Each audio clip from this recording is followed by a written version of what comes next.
மாணவர்கள் எவரும் போதைக்கு அடிமையாகாதீர்கள். அடிமையானவர்கள் மீண்டதாக சரித்திரமில்லை. எனவே உங்களையும் சமூகத்தையும் பாதுகாத்துக் கொள்ளுங்கள். உங்கள் நலன் கருதி கல்வி டிவி. வணக்கம்.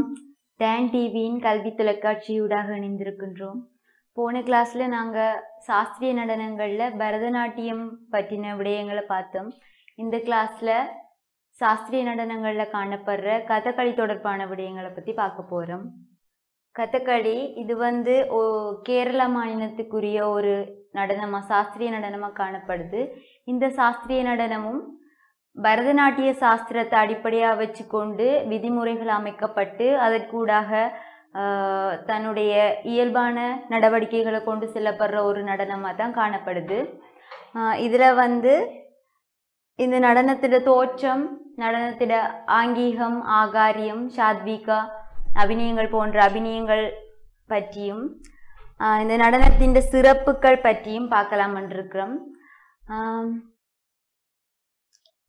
முதல்ல இந்த கதகளி தொடர்பான ஒரு அறிமுறை பார்த்துட்டு பிறகு எங்களோட கைநூலில் இது சம்பந்தமான என்ன விஷயங்கள் எங்களுக்கு தரப்பட்டிருக்குன்றதை பார்ப்போம். இந்த கதகளி ஒரு அமானுஷ்யமான நடனமாக காணப்படுது. அதாவது அமானுஷ்யம் என்று சொன்னால் பயத்திற்குரிய ஒரு நடனம் இல்லை. இதனுடைய ஒப்பனைகளும் வேட அமைப்புகளும் ஒரு பாத்திரத்தை வெளிப்படுத்துகிற விதமும் வித்தியாசமான ஒரு கதைக்களத்தையும் கதை கருவையும் எங்களுக்கு புலப்படுத்தக்கூடிய மாதிரி அமைஞ்சிருக்கும். இதில் அதிகமாக எங்களுடைய இதிகாச புராணங்களை மையமாக வச்சு கொண்டு தான் இதனுடைய கதை கருக்கள் அமைய பெற்றிருக்கு.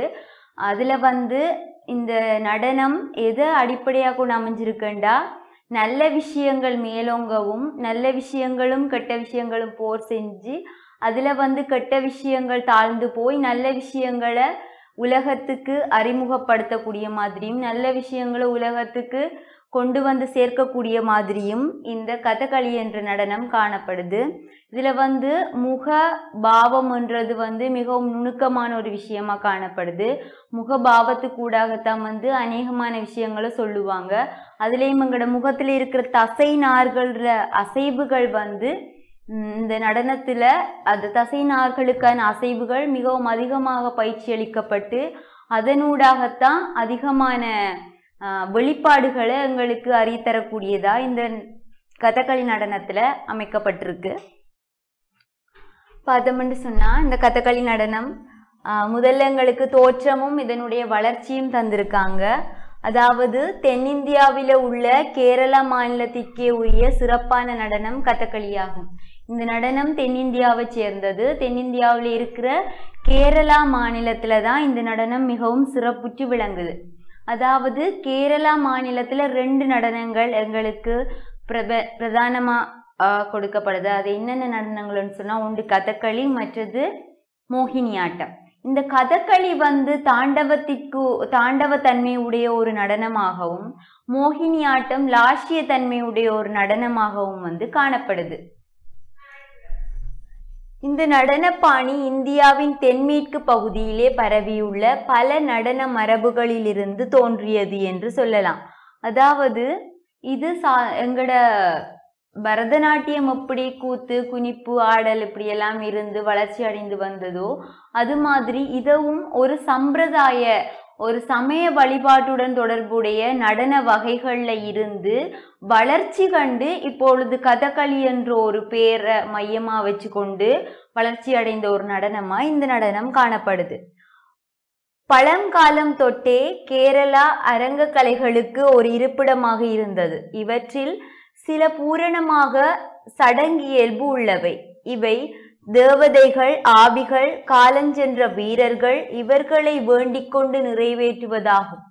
முகத்திலே தீர்க்கமான பூச்சும் உடலிலே கமுகு பனை ஓலைகளிலான உடையும் ஆட்களை தேவதைகளாகவும் பூதங்களாகவும் மாற்றிவிடுகின்றன. அதாவது கேரளா ஒரு அரங்க கலைகளுக்கு மிக முக்கியத்துவம் பெற்ற ஒரு இடமாக அந்த காலத்துல இருந்தே பிரசித்தி பெற்று காணப்பட்டிருக்குன்னு சொல்றாங்க. இதுல இந்த கதகளி நடனமானது ஒரு சடங்குகளை மையமாக வச்சு கொண்டு இடம்பெற ஒரு நடனமா காணப்படுது. அதாவது எங்களோட சமயம் தொடர்பான ஆலய வழிபாடுகள்ல நாங்க சடங்குகள் என்று ஒரு செக்ஷன் இருக்கு, நாங்க அதை படிச்சிருப்போம், அது எங்களுக்கு சமயம் படிக்கக்குள்ள தெரிஞ்சிருக்கும். அது மாதிரி கேரளாவில் இருக்கிற மக்களால தங்களுடைய சமயம் சார்பாக கொண்டு செல்லப்படுற சடங்கு இயல்புல இருந்து தோற்றம் பெற்றதாகத்தான் இந்த நடனங்கள் இந்த நடனம் அதாவது கதகளி காணப்படுது. இதுல என்னன்னு சொன்னா சிறப்பான அம்சம், இதுல ஆடப்படுற ஒவ்வொரு கதாநாயகனும் அந்த பாத்திரத்திற்குரிய கடவுளாகவே காணப்படுவார். அந்த கடவுளாகவே அவர் அவங்கள அந்த கதாபாத்திரத்தை மதிச்சு இந்த நடனம் நடைபெற ஒரு நிகழ்வா காணப்படும். இவை தேவதைகள், ஆவிகள், காலம் சென்ற வீரர்கள் இவர்களை வேண்டிக் கொண்டு நிறைவேற்றுவதாகும். அதாவது இறைவன் நாங்க எந்த ஒரு கதாபாத்திரம், அதாவது இது இதிகாச புராணங்களை அடிப்படையாக கொண்ட ஒரு நடனமாக காணப்படும் என்று சொல்லியிருந்தேன் நான் ஏற்கனவே. அந்த வகையில இதுல ஒவ்வொரு நாங்க பார்க்க போனா மகாபாரதம் என்று பார்க்க போனா அதுல ராமர், மகாபாரதம் என்று பார்க்க போனா அதுல கிருஷ்ணர், பஞ்ச பாண்டவர்கள், திரௌபதி அப்படியான கதாபாத்திரங்கள் இருக்கும். அவர் கிருஷ்ணன் எல்லாம் நாங்க இப்பவும் இறைவனா தான் பார்க்கிறோம். அவர் இறைவனோட அவதாரம்ன்றதால இறைவனா பார்க்கிறோம். அப்படியே இதுலயும் இதே இந்த கதகளி நடனத்திலையும் அதே கதாபாத்திரத்தை அதே மாதிரி ஒப்பனையோட அதே மாதிரி பார்க்கப்படும் என்று சொல்றாங்க. இந்த கதாபாத்திர ஒப்பனைகள் அந்த கதாபாத்திரத்துக்குரிய தன்மையை தத்ரூபமா வெளிப்படுத்தக்கூடிய மாதிரி அமைஞ்சிருக்கும். இந்த கதகளி சம்பந்தமான சிறிய விஷயங்களை பார்க்கலாம். இந்த கதகளி என்றது இதுல இயல்பாக்கம், இந்த சொல்லிட கருத்து பொருளாக்கம் என்னன்னு பார்க்க போனோம்னு சொன்னா, கதகளி அதாவது ஒரு கதை கருவை மையமாக கொண்ட ஆடல் என்று சொல்றாங்க. இது ஒரு எங்களோட பரதநாட்டியத்துல நாங்க சொல்லப்படுற நாட்டிய நாடகம் போன்ற ஒரு அமைப்பை கொண்டிருக்கும். அதாவது புராண இதிகாச கதைகள்ல இருக்கிற ஒரு கதை கருவை மையமாக வச்சு கொண்டு கதகளி, அதாவது கதைன்ற கதை, களி என்றது ஆட்டம், கதையை மையமாக வச்சு கொண்டு செய்யப்படுற ஆட்டம் என்றதால இது கதகளி என்று சொல்றாங்க. இதுதான் அந்த கதகளி என்ற சொல்லினுடைய விரிவாக்கம். மேல பாத்தீங்கன்னு சொன்னா, முகத்திலே தீர்க்கமான பூச்சும் உடலிலே கமுகு பனை ஓலைகளிலால் ஆன உடையும் ஆட்களை தேவதைகளாகவும் பூதங்களாகவும் மாற்றி விடுகின்றன. இந்த கதகளியில ஏனைய எல்லா சாஸ்திரிய நடனங்கள்லையும் இருக்கிற ஒப்பனைகளையும் தாண்டின ஒரு, அதாவது முகத்துல பூசுற ஒவ்வொரு பூச்சிக்கும் எங்க நாட்டிய சாஸ்திரத்தை அடிப்படையா வச்சுக்கொண்டு ஒவ்வொரு குண இயல்பு, இப்போ நல்ல குண இயல்பு இருக்கிற ஒரு கதாபாத்திரம் எவ்வாறான ஒரு ஆடை அணிய வேணும், எவ்வாறான ஒரு முகத்துல பூசக்கூடிய வண்ணங்களை பூச வேணும், எவ்வாறான தாடி வச்சிருக்க வேணும், அவங்களுக்கு எவ்வாறான ஆயுதங்கள் வச்சிருக்க வேணும், இப்போ கத்தி வச்சிருக்க வேணுமா, வாள் வச்சிருக்க வேணுமா என்ற ஒரு சில விஷயங்கள் எல்லாம் உட்புகுத்தின ஒரு ஆகாரிய அபிநயத்தை கொண்ட நடனமா இந்த. இப்போ ஒரு நல்ல பாத்திரம், ஒரு ஹனுமான் என்று சொன்னா அவர் வெண்மை நிறமான தாடியைத்தான் அணிஞ்சிருக்க வேண்டும் என்ற ஒரு வரைமுறை இதுக்கு கட்டாயம் இருக்கு. எங்களோட பரதநாட்டியத்தையும் தாண்டி இதுல ஒரு இதுக்கண்டு விதிமுறை விதிக்கப்பட்ட ஒரு ஒப்பனை அலங்காரம் இந்த கதகளி நடனத்திற்கு காணப்படுது.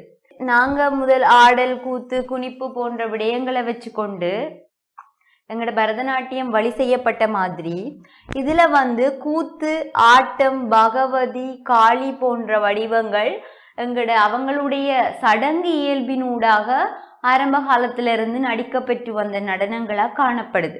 அந்த நடனங்கள்ல இருந்து சிறப்பாக வளர்ச்சி அடைந்த ஒரு நடனமாகத்தான் தற்காலத்துல இந்த கதகளியை சொல்றாங்க.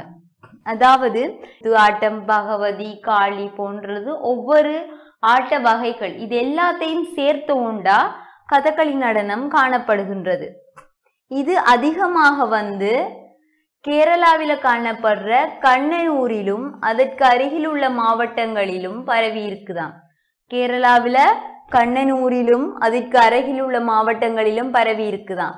இந்த தோற்றம் வளர்ச்சி எழுதும் போது நாங்க எக்ஸாம் வியூல பார்க்கும்போது மாணவர்கள் கவனத்தில் கொள்ள வேண்டிய ஒரு விஷயம் என்னன்னு சொன்னா, இது முதல் எங்க தோற்றம் பெற்றிருக்கு, தென்னிந்தியாவில் கேரளா மாநிலம், தென்னிந்தியாவில் கேரளா மாநிலத்துல, அதுவும் சிறப்பாக கேரளாவில் காணப்படுற கண்ணனூரில் என்ற மாவட்டத்துல வந்து அதிகம் பரவி இருக்குதாம். இப்படியான முக்கியமான பாயிண்ட்ஸுகளை நீங்க மறக்காம கொடுக்கறதன் மூலமா அந்த பாயிண்ட்ஸுக்குரிய மார்க்ஸை நீங்க அச்சீவ் பண்ணக்கூடிய மாதிரி இருக்கும். அடுத்து, கதகளி பரதநாட்டியம் போன்று தனி நடனமும் அல்ல, கதக் போன்று அரச சபை நடனமும் அல்ல. பதிலாக கதகளியின் முனைப்பான கூறு அதன் அசைக்க ஒண்ணா நாடக பண்புதான் என்று சொல்றாங்க. அதாவது பரதநாட்டியம் போல ஒரு தனியான ஒரு நடனம், தனித்துவமான நடனம் இல்லை கதகளி. கதக் போன்ற, கதக் வந்து அரச சபையில செய்யப்பட்ட ஒரு நடனமா காணப்பட்டுச்சு. அது நாங்கள் கதக் படிக்கும்போது படிக்கலாம். அது மாதிரி கதக் போன்ற ஒரு அரச சபை நடனமும் இல்லை, பரதநாட்டியம் போன்ற ஒரு தனி நடனமும் இல்லை. இது வந்து முழுக்க முழுக்க ஒரு நாடக பண்பை, நாடக ரீதியான ஒரு பண்பை வச்சிருக்கிற ஒரு சமயம் சார்ந்த சடங்கு சார்ந்த ஒரு நடனமா காணப்படுதுன்னு சொல்றாங்க. இதுல முக்கியமான ஒரு அசைக்கவனாத பண்பு என்றால் அதுல காணப்படுற நாடக பண்பு தான். எங்களோட நாட்டிய நாடகம் மாதிரி தான் இதுவும். அதுல காணப்படுற நாடகம் சம்பந்தமான விஷயங்கள் தான் இதனுடைய ஸ்திரமான தன்மையை வெளிக்காட்டக்கூடிய ஒரு விஷயமா காணப்படுது. இந்த நடிகர்களின் ஒப்பனைக்கு ஒரு தனி மவுசு உண்டுன்னு சொல்லியிருக்காங்க. அதாவது இந்த நடனத்துல வந்து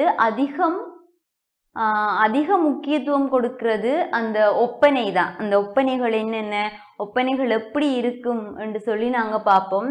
இதுல உடை மட்டுமல்ல, இதுல உடை, கவசங்கள், இதுக்கு போற ஜுவல்ஸ், நகைகள் எல்லாமே வந்து அதிகமான பாரம் கொண்ட ஒரு பொருள்களா காணப்படும். இது மரத்திலையும் செய்வாங்க, பனை ஓலை, தென்னை ஓலை, அப்படி இயற்கை சார்ந்த விஷயங்களை வச்சுக்கொண்டும் செய்வாங்க. அப்படி செய்யறதால இது அதிகமான பாரமான ஒரு உடையாத்தான் காணப்படுது. இருந்தாலும் அதை போட்டுக்கொண்டு அந்த கேரக்டருக்குரிய, அந்த கதாபாத்திரத்திற்குரிய சரியான ஒரு ஆற்றுகையை வெளிப்படுத்தக்கூடிய அளவுக்கு இந்த கதகளியை படிக்கிறவங்க வந்து தங்களோட உடலையும் மனதையும் வந்து தயார்படுத்தி வச்சிருப்பாங்கன்றது ஒரு மிகப்பெரிய விஷயமா காணப்படுது. நடிகனை தேவதையாக்குகின்ற முனைப்பான சடங்கின் மரபிலிருந்து இந்த நீண்ட ஒப்பனையும் கதகளியின் பத்ததியும் தோன்றியிருக்கலாம் என்று சொல்றாங்க. அதாவது நடிகனை தேவதையாக்குறது, நடிகனை தேவதையாக்குறதுன்னு சொன்னா, இப்போ எங்கட பரதநாட்டியத்தை பொறுத்த வரைக்கும் நாங்க நாட்டிய நாடகம் தவிர்ந்த பரதநாட்டியத்துல ஒரு குணத்தை, ஒரு பரதநாட்டிய பாடல்களுக்கு ஆற்றுகை செய்யும் போது அதுல வந்து ஒரு பாடல் கருத்துல நாங்க ஒரு சஞ்சாரி பாவத்தையோ ஒரு சஞ்சாரி கையையோ செய்யும் போது எங்களோட அதே ஒப்பனையோட தான் வந்து நாங்க எங்களோட ஆற்றுகையை வெளிப்படுத்துவோம். இதுல அப்படி இல்லை. அந்த பாத்திரத்துக்குரிய, அந்த பாத்திரம் முழுமையாக அந்த பாத்திரத்திற்குரிய வேடத்தை போட்டு அந்த பாத்திரமாகவே மாறி, இப்போ நாங்க சொல்லுவோம் சில வேளைகள்ல எங்களுக்கு அந்த சாமி வரும், கலை வரும், தெய்வம் வரும், கலையாடுறவங்களெல்லாம் சொல்லுவோம். அது மாதிரி இந்த ஒப்பனை செய்து அவர்களை அந்த சடங்குல விட்டா அவங்களுக்குள்ள அந்த தெய்வம் இறங்கித்தான் அந்த தெய்வம் இறங்கித்தான் அந்த நடனத்தை ஆடுதுன்றது வந்து அந்த பிரதேசத்துல இருக்கிற மக்களோட ஒரு ஸ்திரமான நம்பிக்கையா காணப்படுது. இது மாதிரி தான் வந்து எங்களோட காமன் கூத்தும் கிட்டத்தட்ட ஒரு அதே ஒப்பனையை போட்டுட்டு அதுக்குள்ள அந்த தெய்வம் அந்த மனிதனுக்குள்ள இறங்கி தேவதையா நின்று ஆடுதுன்றதுதான் பொருளா கொள்ளப்படும். சரியா? அது மாதிரி தான் இதுவும். நான் ஒரு உதாரணத்துக்காக சொன்னேன்.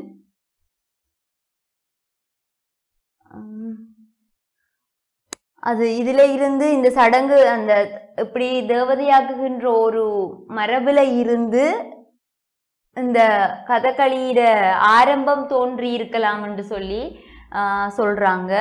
கூடியாட்டம் காலம் காலமாக பண்பாட்டுடன் ஒரு நாடக பாணி வளர்ச்சி பெற்று வந்தது. அதாவது இந்த கூடியாட்டம் போன்ற ஆட்டங்கள்ல இருந்துதான் இந்த நடனம் வந்து தோற்றம் பெற்றிருக்குன்னு நாங்க சொல்லி பார்த்தோம். இது ஒரு நாடக பாணி வளர்ச்சி பெற்று வந்த ஒரு நடனமா சொல்றாங்க. இக்கூடியாட்டமும் வழிபாடு சடங்குகள் மலிந்த ஆடல் வகைகளும் கதகளி உருவாவதற்கு முன்னோடிகளாக அமைந்திருந்தன என்று சொல்றாங்க. அதாவது இந்த கூடியாட்டத்துடன் சேர்ந்து அங்க காணப்பட்ட சடங்குகளும் இதுக்கு முன்னோடி, அதாவது கதகளிக்கு முன்னோடியா அமைஞ்சிருக்கலாம், கதகளி உருவாகிறதுக்கு காரணமா அமைஞ்சிருக்கலாம் என்று சொல்றாங்க. உடல் பயிற்சி, உடலை தேய்த்து பிடித்து சீர் செய்து விடுதல், அபூர்வ கால் நீட்டல், குதித்தல், பாய்தல், வாழ்பயிற்சி எல்லாவற்றிலிருந்தும் உள்வாங்கிக் கொண்டு கதகளி உத்தி உருவாகி இருக்கிறது. அதாவது அதிகமான துள்ளல்கள், அதிகமான பாய்ச்சல்கள், அதிகமான போர் காட்சிகளை காட்டக்கூடிய மாதிரி இந்த நடனம் காணப்படுது. அதனால வந்து இதற்குரிய உடல் பயிற்சிகளை பார்த்தீங்கன்னா அதிகமான இந்த நாங்க பார்க்கக்கூடிய களரி பயிற்சிகள் என்று சொல்லி நாங்க அறிஞ்சிருப்போம். அப்படியான பயிற்சிகள் அதிகமாக பயிற்றுவிக்கப்பட்டு அந்த ஒவ்வொரு உடல் அசைவுகளுக்கும் உரிய பயிற்சிகள் வழங்கப்பட்டு அவங்களோட உடல்கள் ஸ்திரமானதாகவும் நீண்ட நேரம் தங்களோட உடலை வச்சு கொண்டு ஆடக்கூடிய ஒரு தன்மைக்கும் வந்து இந்த நடனத்துக்குரிய பயிற்சிகளை வழங்கியிருப்பாங்க. அதாவது இதுல பாத்தீங்கன்னா தெரியும், உடல் பயிற்சி, உடலை தேய்த்து பிடித்து சீர் செய்து விடுதல். அதாவது எந்த அளவுக்கும் வந்து அந்த உடலை வளைக்கவும் ஆடவும் அதிகமான இறுக்கங்களை கொண்டதாக அமைஞ்சிருக்கவும் வந்து அதுக்கு பயிற்சி அளிக்கப்பட்டிருக்கும். அபூர்வ கால் நீட்டல், குதித்தல், பாய்தல், வாழ்பயிற்சி. அபூர்வமா, அதாவது எங்களால் நினைக்க முடியாத அளவுக்கு ஒரு அதிகமாக ஸ்ட்ரெச் பண்ணி காலை நீட்டக்கூடிய மாதிரி, கால்களை வளைக்கக்கூடிய மாதிரி, தூக்கக்கூடிய மாதிரி, குதிக்கக்கூடிய மாதிரி அதிகமான, அதாவது நாங்க சில விஷயங்களை உடம்புக்கு வெயிட் கொடுக்காம ஒரு அளவான விஷயங்களா தான் செஞ்சிருப்போம். பரதநாட்டியத்திலையும் சரி, பரதநாட்டியத்திலையும் ஒரு அளவான இறுக்கமான ஒரு கட்டுக்கோப்பான நடன அமைப்பு இருக்கு. சில நடனங்கள்ல வந்து ஒரு இயல்பான ஆடலை கொண்ட நடன நுட்பங்கள், முறைகள் காணப்படுது. அதை நாங்க ஒவ்வொரு நடனங்களும் படிக்கும்போது பார்ப்போம். ஆனா இது வந்து ஒரு இறுக்கமான முழு உடல் வெயிட்டையும் கொடுக்கக்கூடிய ஒரு பயிற்சியை வழங்கக்கூடிய ஒரு நடனமா காணப்படுது. இதுல வந்து வாழ்பயிற்சி போன்ற பயிற்சிகளும் வழங்கப்பட்டிருக்கும். என்னத்துக்காகன்னு சொன்னா அதிகமான சண்டை காட்சிகள், அதிகமான போர்க்காட்சிகளை காட்டக்கூடிய ஒரு நடனமா இந்த நடனம் காணப்படுறதால வந்து இது 17வது நூற்றாண்டில வந்து 1650 தான் தனியான ஒரு நடன நாடக பத்ததியாக உருவானதுன்னு சொல்றாங்க. அதாவது இதுல உருவாக்கம் கேட்கும்போது நான் ஏற்கனவே சொன்ன மாதிரி இது தென்னிந்தியாவுல தோற்றம் பெற்றது, கேரளாவுக்குரிய ஒரு நடனமா காணப்படுது. இதுல அதிகமா வந்து கண்ணனூர் போன்ற மாவட்டங்கள்ல இந்த நடனம் நிகழ்த்தப்படுது. அதே சமயம் இதனுடைய தோற்றம், இது ஒரு தனியான நடனமாக உருவானதுன்னு சொன்னா 17ஆம் நூற்றாண்டு 1650கள்ல தான் வந்து இது ஒரு தனியான நடனமா தோற்றம் பெற்றது என்ற முக்கியமான குறிப்புகளை நீங்க எக்ஸாம் பேப்பர்ல கொடுக்கணும். அந்த எக்ஸாம் திருத்துறவங்களுக்கு கொடுத்துருக்கிற மார்க்கிங் ஷீட்ல பாத்தீங்கன்னா கொடுத்துருப்பாங்க, ஒரு பிள்ளை எழுதும் போது அதுல தோற்றம் எழுதி இருக்கா, தோற்றத்துல எந்த ஆண்டுல தோற்றம் பெற்றிருக்கு, எந்த நாட்டுக்குரிய ஒரு நடனம், ஒரு நடனத்தை பற்றி எழுதுறீங்கன்னு சொன்னா எந்த ஆண்டுல தோற்றம் பெற்றிருக்கு, எந்த பிரதேசத்திற்குரிய நடனமா காணப்படுது, அந்த பிரதேசத்துல எந்தெந்த ஊர்கள்ல சிறப்பா அந்த நடனம் நிகழ்த்தப்படுது, இந்த நடனம் எதை கொண்டு ஆரம்பிக்கப்பட்டிருக்கு, இந்த நடனத்தினுடைய பேர் எப்படி வந்திருக்கு போன்ற கல்வி டிவியில் புத்தம்புது நிகழ்ச்சிகளை உடனுக்குடன் பார்த்து மகிழ எமது Facebook மற்றும் YouTube பக்கத்தை லைக் செய்யுங்கள்.